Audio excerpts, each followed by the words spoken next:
الذين أذهب الله عنهم الرجس وطهرهم تطهيرا.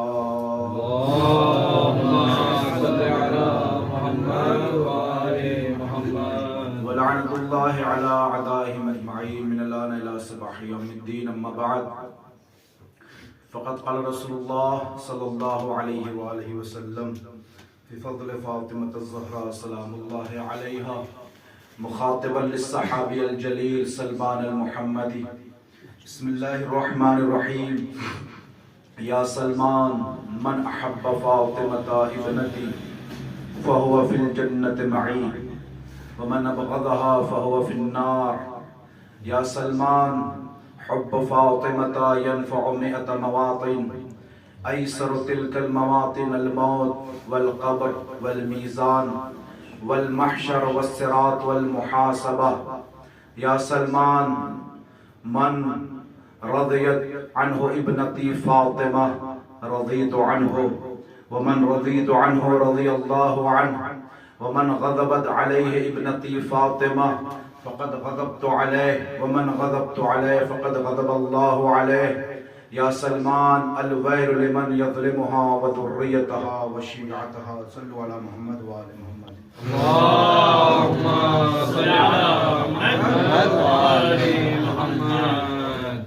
صحابہ سے گزارش ہے ایک مرتبہ سورہ ہم اور 3 مرتبہ سورہ توحید کی قرأت فرما کر ہمارے بھائی مولانا مرزا رضوان نجفی صاحب کے والد محترم مرحوم علی اختر ابن محمد ابراہیم مرحوم کی روح کو سال صاحب فرما دیں.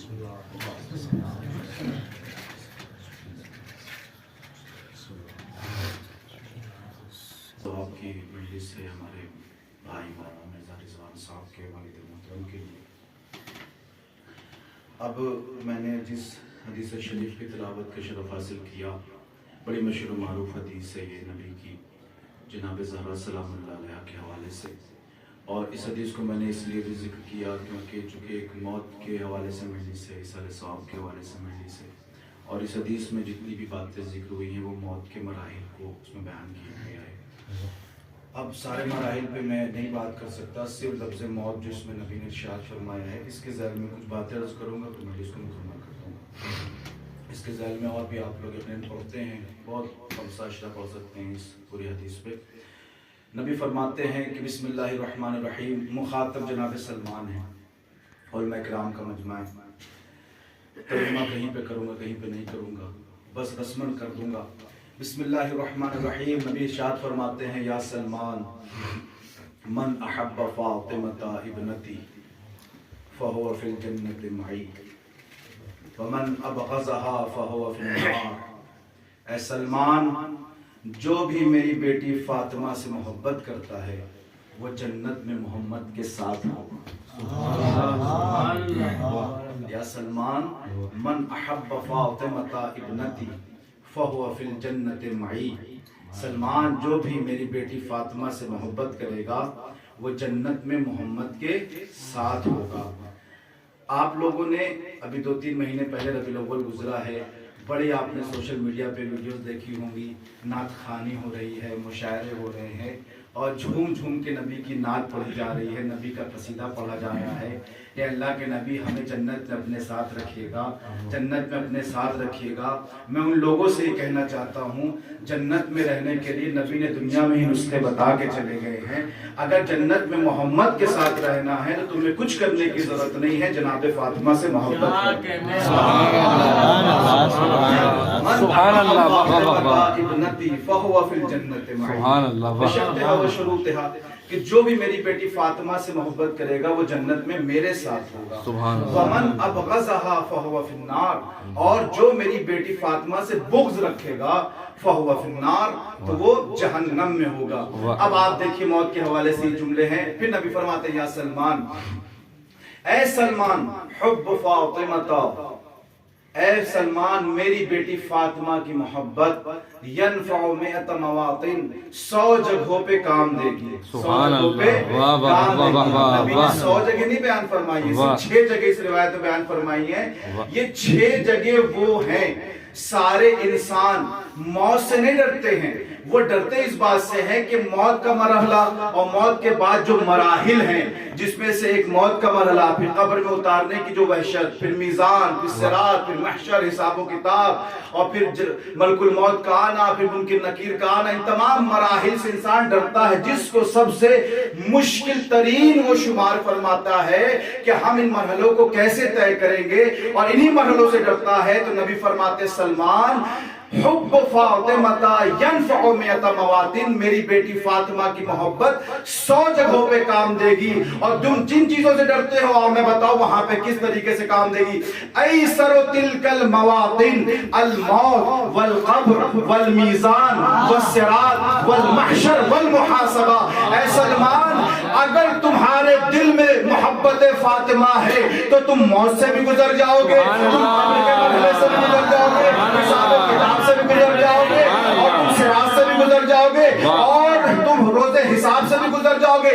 فرق یہ ہے کہ تمہارے دل میں محبت فاطمہ ہو۔ لفظ توجہ کیجیے، ایسر اس میں تفضیل کا صیغہ ہے، قبلہ اس میں تفضیل کا صیغہ ہے۔ سب سے آسان مرحلہ جس سے گزر جاؤ گے، جس کو تم مشکل شمار کرتے تھے، اگر دل میں محبت فاطمہ ہو جس کو مشکل شمار کرتے تھے، وہی سب سے آسان۔ سبحان اللہ، سبحان اللہ، واہ واہ واہ واہ واہ، سبحان اللہ، تم مشکل شمار کرتے تھے، سبحان اللہ، واہ اگر واہ واہ، تمہارے دل میں محبت فاطمہ ہے تو ایسر سب سے آسان ہے۔ ایسر تلک المواطن، ان تمام مرحلوں میں سے سب سے آسان مرحلہ جو ہوگا وہ موت، قبر، میزان، محشر، صراط اور محاسبہ۔ آپ سب جو 6 الفاظ ذکر ہوئے ہیں، آپ سب کے متعلق آپ مجھ سے بہتر پڑھے لکھے ہیں، سب روایات جانتے ہیں۔ میں صرف پہلے ٹکڑے پہ چونکہ موت کے حوالے سے مجلس سے ذکر کر رہا ہوں۔ الموت، موت کے وقت جناب زہرا سلام اللہ علیہ کی محبت کام لے گی، ٹھیک ہے۔ اور آپ یہ دیکھیں کہ صرف جناب زہرا سلام اللہ علیہ کی محبت کوئی رکھے، اور صلی اللہ علیہ کے حوالے سے میں کچھ باتیں عرض کروں گا۔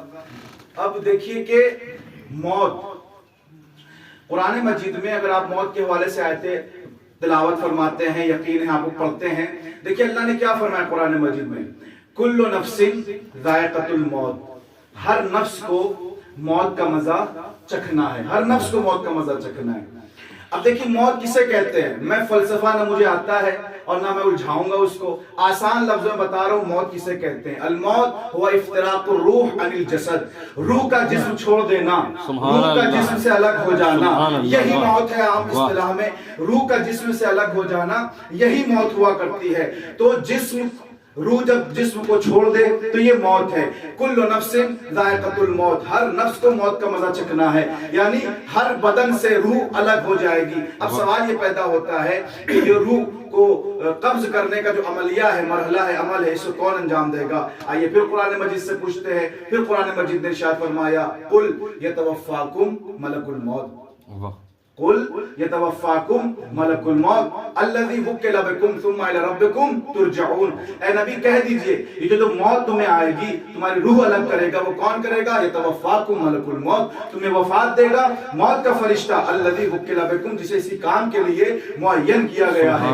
تو اللہ تو کہتا ہے کہ ہر نفس کو موت آئے گی، پھر اللہ نے کہا کہ جو موت آئے گی، روح الگ ہوگی، یہ کوئی اور نہیں کرے گا، یہ کرے گا ملک الموت۔ اب دیکھیں ملک الموت کیسے کرے گا؟ اپنی مرضی سے کرے گا، اللہ کی مرضی سے کرے گا، کس کی مرضی سے کرے گا؟ آئیے پھر قرآن کی طرف چلتے ہیں، پھر قرآن نے ارشاد فرمایا کہ ملک الموت کیسے روح کو قبض کرے گا۔ پھر قرآن میں ارشاد ہوا کہ وما کان لنفس ان تموت الا باذن اللہ کتابا مؤجلا، کہ کسی بھی نفس کو اس وقت تک موت نہیں آئے گی جب تک اللہ کا اذن نہ ہو، جب تک اللہ کی اجازت نہ ہو۔ یعنی ملک الموت روح قبض کرنے کی اجازت، روح قبض کرنے کا اذن کس سے لیتا ہے؟ پروردگار عالم سے لیتا ہے، بغیر اس کی اجازت کے وہ روح کو قبض نہیں کرتا ہے۔ اب اس سے ایک بات تو پتہ چلتی ہے، اب ہمارے یہاں کسی کا انتقال ہو جاتا ہے، کوئی کہے نہ کہے، لیکن جو دراز خاتون ہوتی ہیں وہ کہتی ہیں کہ اللہ نے صحیح نہیں کیا، بہت جلدی اٹھا لیا، بہت جلدی اٹھا لے، تھوڑا اور زندہ رہتے۔ لیکن اگر وہ قرآن کی آیت پہ غور کرے تو قرآن کی آیت پہ اللہ نے ارشاد فرما دیا کہ جتنی بھی موت آتی ہے باذن اللہ آتی ہے، اللہ کی اجازت سے آتی ہے۔ مومن اسے کہتے ہیں جو اللہ کی اجازت پہ راضی رہے۔ رہے. سبحان اللہ. واہ. مومن اسے کہتے ہیں جو اللہ کی اجازت پہ راضی رہے. اب عزیزان گرامی دیکھیے قرآن مجید میں تو اللہ نے یہ کہا کہ ملک الموت روح قبض کرنے کی اجازت پروردگار عالم سے لیتا ہے. یہ ہے موت کو روح کو قبض کرنے کی اجازت. لیکن چونکہ ایک مرحوم اور مرحوم کے ساتھ مومن اور مومن بھی مولا کائنات کے چاہنے والے اور عزادار ماتمی مولا کے عاشق کا انتقال ہوا ہے. اب ان کی عظمت کیا ہے, ان کی روح کیسے قبض ہوتی ہے, روایات بہت طویل ہے. صرف موضع حاجت کو پڑھوں گا, مشہور روایت ہے. عزیزان گرامی مومن کی روح کیسے قبض ہوتی ہے, توجہ چاہتا ہوں. نبی فرماتے ہیں لما اسریا بی الی السماء السادسہ, کہ جب میں شب معراج چھٹے آسمان پہ پہنچا میں نے ملک الموت کو دیکھا. ملک الموت نے مجھے دیکھا. ملک الموت نے جیسے ہی مجھے دیکھا ملک الموت نے مجھے سلام کیا. میں نے ملک الموت کے سلام کا جواب دیا. ایک مرتبہ ملک الموت کہتے ہیں اللہ کے نبی سے یا رسول اللہ یا رسول اللہ. یہ بات ہو رہی چھٹے آسمان پہ, ملک الموت چھٹے آسمان نبی سے گفتگو کر رہے ہیں. ایک مرتبہ ملک الموت نے کہا یا رسول اللہ اذا وصلت الى الارض فابلغ عني السلام الى علی ابن ابی طالب. اذا وصلت الى الارض فابلغ عني السلام الى علی ابن ابی طالب. جب معراج سے فارغ ہو کر کے جب زمین پہ جائیے گا تو علی ابن ابی طالب کو میرا سلام پہنچا دیجیے گا. جیسے اس جملے کو نبی نے سنا ایک مرتبہ کہتے یا ملک الموت کیف تعرفہ, تم علی کو کیسے جانتے ہو, تمہیں علی کی معرفت کیسے ہے. اب علماء کرام بھی تشریف فرما ہے. ہم علماء کرام کے ساتھ ساتھ موالیان حیدر کرار بھی ہے. آپ کی خدمت میں یہ روایت کا جملہ پیش کر رہا ہوں. اے ملک الموت کیف تعرفہ, تم علی کو کیسے جانتے ہو. جملہ سنیے گا, جملہ سنیے گا. قرآن کیا کہتا ہے, ملک الموت روح قبض کرنے کی اجازت اللہ سے لیتا ہے. اب اس روایت کو پڑھیے, اس میں پتا چلے گا ملک الموت کیسے روح قبض کرتا ہے. نبی نے سلام کیا, اس نے جواب دیا. نبی نے فوراً ملک الموت نے کہا جب زمین پہ جائیے گا علی کو میرا سلام کہہ دیجیے گا. نبی نے کہا علی کو جانتے کیسے, جملہ سنیے گا کیف تعرفہ, تم علی کو جانتے کیسے ہو. فوراً ملک الموت نے کہا اس لیے علی کو جانتا ہوں لأن اللہ امرنی اللہ اقبض ارواح شیعت علی ابن ابی طالب الا باذنہ, کیونکہ اللہ نے جب مجھے ملک الموت بنایا تو مجھے حکم دیا اس وقت تک کسی بھی شیعہ کی روح کو قبض نہ کر لینا جب تک علی سے اجازت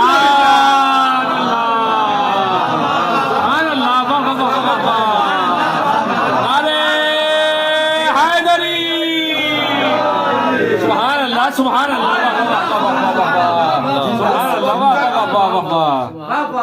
کسی بھی شیعہ کی مومن کی روح قبض نہ کرنا جب تک علی سے اجازت نہ مل جائے. اور میں کرام کا مجمع ہے, بات کرنے لگا ہوں, توجہ. قرآن کہتا ہے ملک الموت روح قبض کرنے کی اجازت اللہ سے لیتا ہے. روایت کہہ رہی ہے علی کے شیعہ کی روح قبض ہوتی ہے علی کی اجازت سے. اب دیکھیے اگر روایت قرآن کے خلاف چلی جائے تو کیا کہتے ہیں من احادیثنا ما وافق القرآن فخذوه وما خالف القرآن فردوه علی الجدار, تو دیوار پہ مار دو. اب دیکھیے قرآن کہتا ہے اللہ کی اجازت, حدیث کہہ رہی ہے علی کی اجازت, دو الگ الگ اجازتیں ہیں. تعارض پیدا ہو رہا ہے.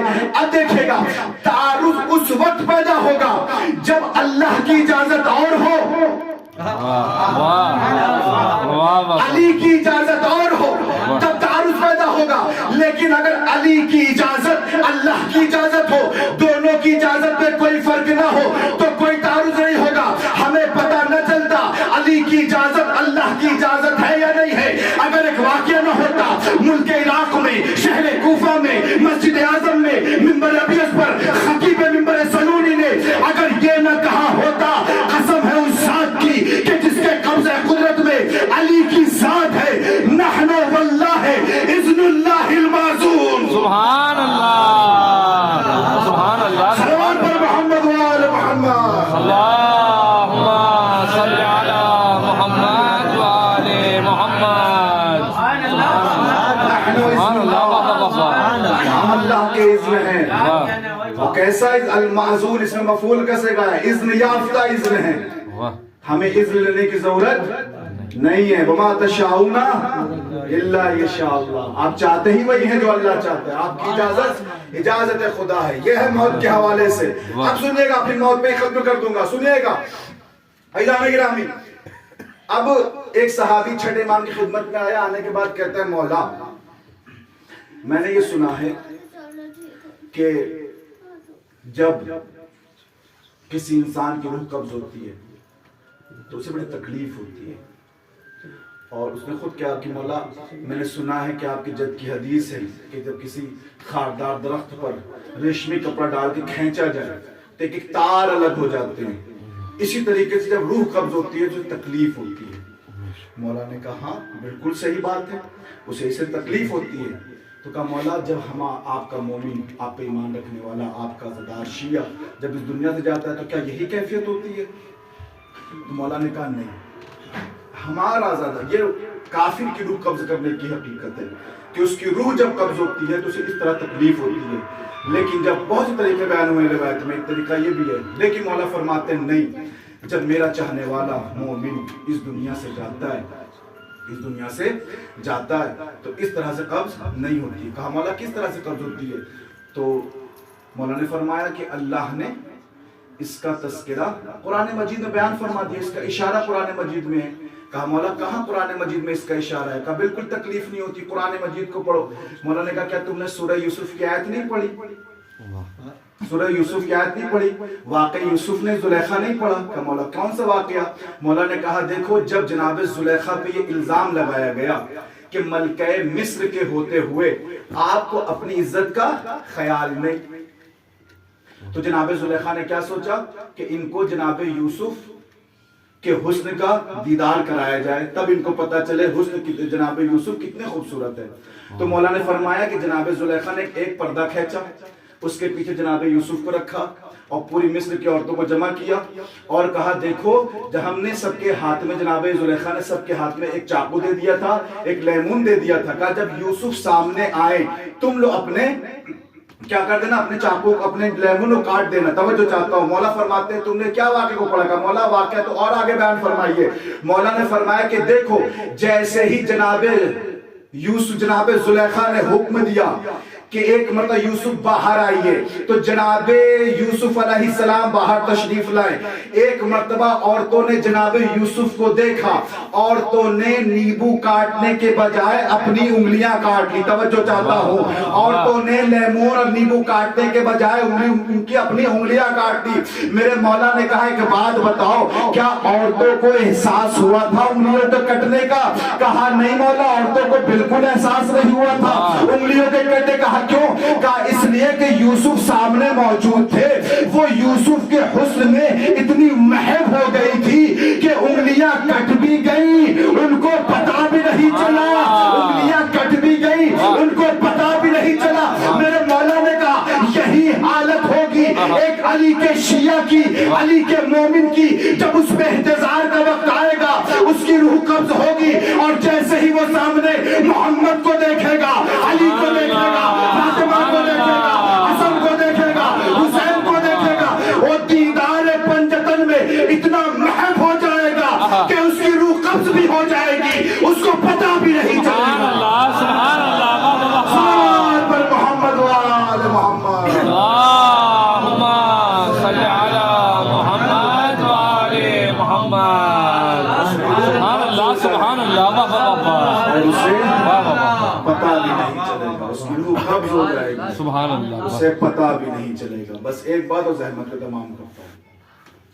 عزیزان گرامی، بہرالانوار میں روایت ہے موت کے حوالے سے. معصوم فرماتے ہیں ان للقبر کل یوم نداءات، قبر روزانہ کچھ ندائیں دیتی ہے، کچھ باتیں کرتی ہے. وہ کہتی یہ ہے انا بیت الوحش، میں وحشت کا گھر ہوں.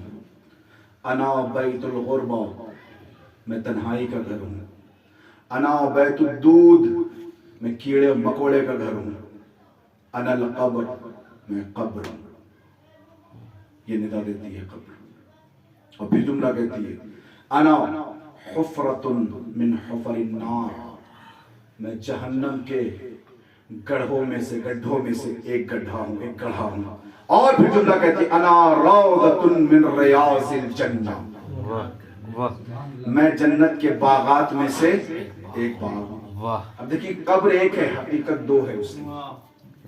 یہی جہنم بن رہی ہے اور یہی جنت کے باغات میں سے ایک باغ بن رہی ہے. بہت سی علامتیں ہیں، بہت سے طریقے ہیں قبر کو جہنم بنانے کے لیے، اور بہت سی چیزیں ہیں قبر کو جنت بنانے کے لیے. بہت چیزیں پڑھی جا سکتی ہیں. بس میں ایک بات کر رہا ہوں، مصائب کی طرف آ رہا ہوں. آپ چاہیں اسی قبر کو جہنم بنا لیں، آپ چاہیں اسی قبر کو جنت بنا لیں. جہنم بنانے کے لیے تینوں کی محبت رکھ لو، جہنم بن جائے گی.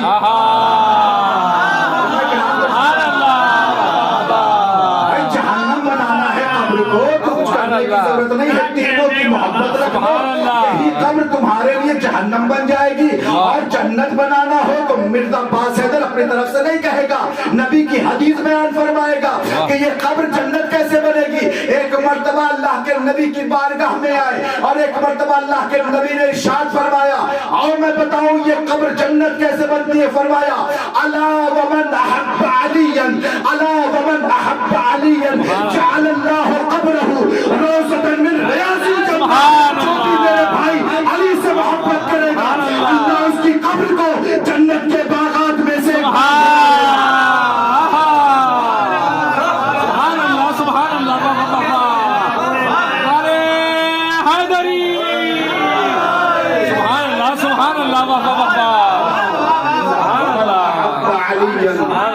جعل اللہ قبرہ روضۃ من ریاض الجنہ. جو بھی میرے بھائی علی سے محبت کرے گا اللہ اس کی قبر کو جنت کے باغات میں سے ایک باغ بنا دے گا. سبحان اللہ. موت کے حوالے سے ایک روایت پہ آپ اشرے پڑھ سکتے ہیں، موت، قبر، میزان، محشر. اللہ کل حال بہرحال یہ موت کے حوالے سے کچھ باتیں جو مومن کے لیے ہیں، ایک عزادار کے لیے، ایک شیعہ ہے مولا کائنات کے لیے، چونکہ نماز کا وقت ہونے والا ہے 20-25 منٹ میں. عزیزان گرامی، یہ تو حقیقت ہے کہ مومن جب اس دنیا سے جاتا ہے روایتیں ثابت ہیں کہ وہ پنجتن پاک کا دیدار کرتا ہے. اسے مومن نہیں، منافق بھی کرتا ہے، سارے کرتے ہیں. جو چاہنے والے وہ بھی کرتے ہیں، جو نہیں چاہنے والے وہ بھی کرتے ہیں. وہ عذاب کی صورت میں کرتے ہیں، مومن رحمت کی صورت میں کرتا ہے، کرتے سب ہیں. عزیزان گرامی، بزرگان محترم، جس قدر ان شخصیات کے فضائل ہیں، میں تو ابھی تو یہاں پہ شخصیات کے فضائل بھی نہیں بیان کیے، میں تو ان کے چاہنے والوں کی فضیلت بیان کر رہا ہوں. ان کے چاہنے والوں کی اتنی عظمتیں، تو جن سے محبت کرتا ہوں شخصیات کے کتنے فضائل ہیں، بے پناہ فضائل ہیں. اور یہ بھی ایک حقیقت ہے جس قدر ان کے فضائل ہیں اسی قدر ان کے مصائب بھی ہیں، ان کی مصیبتیں بھی ہیں. عزیزان گرامی، بزرگان محترم، چونکہ ایک مرحوم کے سال ثواب کی مجلس ہے تو کچھ باتیں مصیبت کے حوالے سے عرض کر کے آپ کی زحمت کو تمام کروں گا. دیکھیے، چونکہ ذکر حسین ہر مجلس میں ہم لوگ کرتے ہیں اپنے مرحوم کے سال ثواب کے لیے، اور اس کا پھر گریہ ہوتا ہے. اب اس گریہ کا کیا ثواب ہے، امام حسین سے محبت کا کیا ثواب ہے؟ روایت ہے کہ جب مشہور روایت ہے کہ جب اللہ کے نبی نماز پڑھا رہے تھے، امام حسین کی پشت پہ آ گئے، امام رسول نے نماز کو طول دے دیا، اور جب فارغ ہوئے ہیں نماز سے تو صحابہ وہاں موجود تھے. امام حسین کو اپنی آغوش میں اٹھایا اور آغوش میں اٹھانے کے بعد اللہ کہا، کہتے ہیں اے صحابیوں میں دعا کرتا ہوں اپنے بچے حسین کے لیے، تم آمین کہنا. روایت کہتی ہے اللہ کے نبی نے امام حسین کو اپنے آغوش میں اٹھایا اور اٹھانے کے بعد دعا کی، اللہم من ابقل حسین فلا تغفر لہو. پروردگار میرے معبود جو حسین کو رلائے اسے کبھی معاف نہ کرنا، جو حسین کو رلائے اس کی کبھی بخشش نہ کرنا. رونا تو، اور صحابہ نے آمین کہا، تو رونا تو اسی بات کا ہے نا کہ جس حسین کے لیے رسول نے دعا کی، صحابہ نے آمین کہا، وہی حسین روز عاشورہ ارشاد فرما رہے ہیں، شیعتی ما ان شریکتم ما عدب فذکرونی او سمیتم بقتیل او غریب فندبونی. اے میرے شیعوں جب بھی کبھی ٹھنڈا پانی پینا میری پیاس کو یاد کر لے. اللہ اکبر. اے میرے شیعوں جب کبھی ٹھنڈا پانی پینا میری پیاس کو یاد کر لینا. اور سمعتم بے قتیل او غریب فانتبونی، اور جب کسی بے گناہ مظلوم کا ذکر سننا تو مجھ پہ ہائے ہائے کر کے. کیوں رونا؟ لِأَنَّهُمْ قَتَلُونِ، اس لیے کہ ان لوگوں نے مجھے قتل کر دیا. اگر قتل کر دیتے تب بھی آنسو رک جاتے. صرف قتل پہ اکتفا نہیں کیا، بعد القتل بجرد الخیل سحقونی. علماء کرام تشریف فرمائے، بعد القتل بجرد الخیل سحقونی، قتل کر دینے کے بعد بعد القتل بجرد الخیل، جرد کہتے ہیں زدارو اس لوہے کو جو گھوڑے کی صبح میں لگایا جاتا ہے. مولا فرماتے ہیں اس جرد سے ان لوگوں نے مجھے سحق کر دیا. کہ سحق عربی کا لفظ ہے، میں اس کا ترجمہ نہیں کروں گا، جا کے کسی حکیم سے پوچھئے یہ سحق کرنا کسے کہیں گے. وہ بتائے گا جب کسی چیز کو اوکھلی اور کھرل میں ڈال کر کے اسے پاؤڈر بنا لیتے ہیں، اسے کہتے ہیں سحق کرنا. فاطمہ کا لال فرماتا ہے کہ بعد القتل بجرد الخیل سحقونی، گھوڑے کی جرد سے انہوں نے مجھے سحق یعنی پائمال کر ڈالا. اور ایسا پامال کر ڈالا کہ جب میرے جنازے پر میری بہن زینب پہنچی ہے تو مجھے پہچان نہ سکی اور ایک جملہ کہتی ہے، کیا تو ہی میرا بھائی حسین؟ اجلکم اللہ اجلکم الزہرا، کیا تو ہی میرا بھائی حسین ہے؟ کیا تو ہی فرزند زہرا سلام اللہ علیہا ہے؟ اس طریقے سے ان لوگوں نے مولا حسین پہ ظلم کیا. عزادارو آپ گریہ کر رہے ہیں، عزادارو جب گریہ کرتے ہو تو کیا کبھی ذہن میں امام سجاد نہیں آتے؟ کیونکہ وارث عزا امام سجاد ہے، وہ بھی اسی طریقے سے گریہ کرتے تھے. یہی وجہ ہے کہ جب منہال حج کر کے واپس آتے ہیں امام کے گھر پر تو سوچتے ہیں کہ امام کے در دولت پر حاضری دے دوں. عزاداروں ایک مرتبہ اس گھر سے گزرے تو سوچے پانی ٹپک رہا تھا، سوچے پتہ نہیں کیسا پانی، بچ کے نکلنا چاہتے تھے لیکن وہ پانی منہال کے بدن اور کپڑوں پر آ گیا، لباس پہ آ گیا. دروازے کو ٹپ الباب کیا، کنیز برآمد ہوئی اور ایک جملہ کہتے ہیں، کیا امام ہیں؟ کہتی ہے کنیز ہاں میرے مولا موجود ہے. جناب منہال کہتے پہلے ایک سوال کا جواب دے، ارے یہ پانی کیسا گر رہا ہے، میرے لباس پہ آ گیا، کیسا پانی ہے؟ کہتی منہال اسے آپ پانی نہ سمجھنا، کیسا پانی ہے؟ کہا جب بھی ہم امام کے سامنے کھانے کو پیش کرتے ہیں، پانی کو پیش کرتے ہیں، جب کھانے کو پیش کرتے میرا مولا ایک جملہ کہتا ہے، ارے میں کیسے کھانا کھا لوں، میرا بابا بھوکا مارا، میں کیسے کھانا کھا لوں، میرا بابا بھوکا مارا گیا. اور جب پانی پیش کرتے ہیں تو ایک جملہ کہتے ہیں، کیف اشرب الماء وقد قتل ابی نشانا، میں کیسے پانی پی لوں، میرا بابا پیاسا مارا گیا. عزادارو اس جملے کو سنا منہال آئے، مولا اتنا بھی کوئی روتا ہے، مولا بس کیجئے. ایک مرتبہ میرے مولا کہتے منہال تو نے انصاف نہیں کیا، منہال یعقوب کا ایک بیٹا یوسف بچھڑ جائے، زندہ رہے اتنا روئے کیا کہ سفید ہو جائے.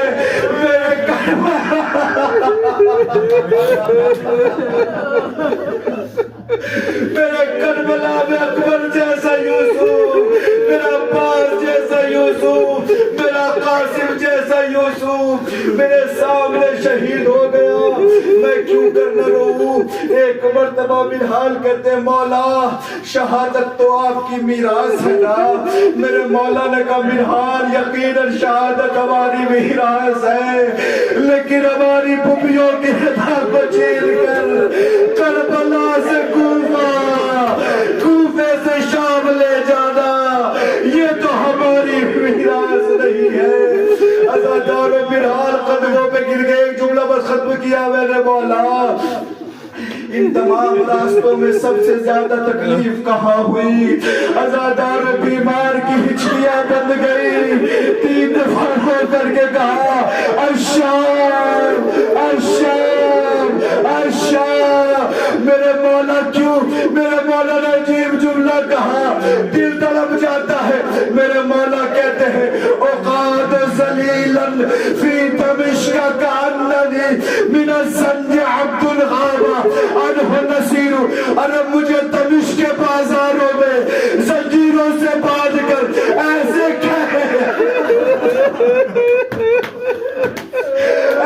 کھینچ رہے تھے جیسے میں وہ غلام ہوں جس کا کوئی آقا نہ ہو، جس کا کوئی مددگار نہ ہو.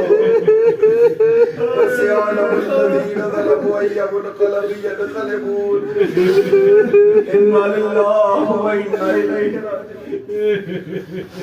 رضا لقضائه وتسليما لأمره. پروردگار ہماری اس عبادت کو اپنی بارگاہ میں قبول فرما.